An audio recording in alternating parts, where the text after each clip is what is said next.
ಜಮೀನು ಮಂಜೂರು ಮಾಡಿಕೊಂಡು ಸೈಟ್ ಸಂವಿಧಾನ ಅಪಾಯದಲ್ಲಿದೆ.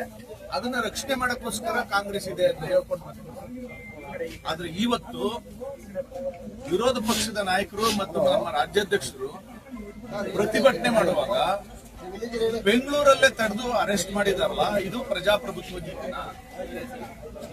ವಾಕ್ ಸ್ವಾತಂತ್ರ್ಯವನ್ನ, ಅಭಿವ್ಯಕ್ತಿ ಸ್ವಾತಂತ್ರ್ಯವನ್ನ ದಮನ ಮಾಡುವಂತ ಕೆಲಸವನ್ನ ಸಿದ್ದರಾಮಯ್ಯ ನೇತೃತ್ವದ ಕಾಂಗ್ರೆಸ್ ಸರ್ಕಾರ ಮಾಡಿದೆ. ಹಾಗಾಗಿ ನಾನು ನಿಮ್ ಮೂಲಕ ಹೇಳ್ತಾ ಇದ್ದೀನಿ, ಸಿದ್ದರಾಮಯ್ಯಗೆ ಧಿಕ್ಕಾರ. ಎರಡನೇದು, ಇವರು ಸಂವಿಧಾನ ಪರ ಅಂತ ಮಾತಾಡ್ತಾರಲ್ಲ, ಮೂಡ ಹಗರಣದಲ್ಲಿ ಒಂದು ಬಹಳ ಮುಖ್ಯವಾದಂತಹ ಒಂದು ಭಾಗ ಸಿದ್ದರಾಮಯ್ಯನವರ ಶ್ರೀಮತಿಯವರ ಹೆಸರಿಗೆ 3 ಎಕರೆ 16 ಗುಂಟೆ ಜಮೀನು ಮಂಜೂರು ಮಾಡಿಕೊಂಡು ಸೈಟ್ ಮಾಡ್ಕೊಂಡಿದ್ದಾರಲ್ಲ, ಈ ಜಮೀನು ದಲಿತರಿಗೆ ಸೇರಿದಂತ ಜಮೀನು, ಶೆಡ್ಯೂಲ್ ಕಾಸ್ಟ್ ವ್ಯಕ್ತಿಗೆ ಸೇರಿದಂತ ಜಮೀನು ಲೂಟಿ ಹೊಡೆದಿದ್ದಾರಲ್ಲ, ಇದು ಸಂವಿಧಾನ ಪರನ? ಹಾಗಾಗಿ ನಾನು ನೇರವಾಗಿ ಆರೋಪ ಮಾಡ್ತಾ ಇದ್ದೀನಿ, ಕಾಂಗ್ರೆಸ್ ಯಾವತ್ತೂ ಸಂವಿಧಾನ ಪರ ನಡ್ಕೊಂಡಿಲ್ಲ. ಕಾಂಗ್ರೆಸ್ ಯಾವತ್ತೂ ಪ್ರಜಾಪ್ರಭುತ್ವ ನೀತಿಯನ್ನ ಅನುಸರಿಸಿಲ್ಲ.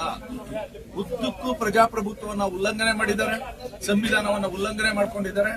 ಅದಕ್ಕೆ ಕಳಸ ಇಟ್ಟಂತೆ 2 ಘಟನೆಗಳು ಈಗ ನಡೆದಿರೋದು. ಒಂದು, ಪರಿಶಿಷ್ಟ ವರ್ಗಗಳ ಅಂದ್ರೆ ಮಹರ್ಷಿ ವಾಲ್ಮೀಕಿ ಅಭಿವೃದ್ಧಿ ನಿಗಮದಲ್ಲಿ 187 ಕೋಟಿ ಹಣವನ್ನ ರಾಜಾರೋಷವಾಗಿ ಲೂಟಿ ಮಾಡಿದ್ದಾರೆ. ಮೂಡಾದಲ್ಲಿ 4,000 ಕೋಟಿ ಬೆಲೆ ಬಾಳುವ ಜಮೀನನ್ನ ಅಂದ್ರೆ ಸೈಟ್ಗಳನ್ನ ಅವ್ರಿಗೆ ಬೇಕಾದವ್ರು ಕೊಟ್ಟಿದ್ದಾರೆ, ತಮಗೆ ತಗೊಂಡಿದ್ದಾರೆ. ಸೊ ಹಾಗಾಗಿ ಇದ್ರ ವಿರುದ್ಧ ಭಾರತೀಯ ಜನತಾ ಪಾರ್ಟಿ ದೊಡ್ಡ ಪ್ರತಿಭಟನೆಯನ್ನ ಮೈಸೂರಲ್ಲಿ ಮಾಡಿದ್ದೀವಿ.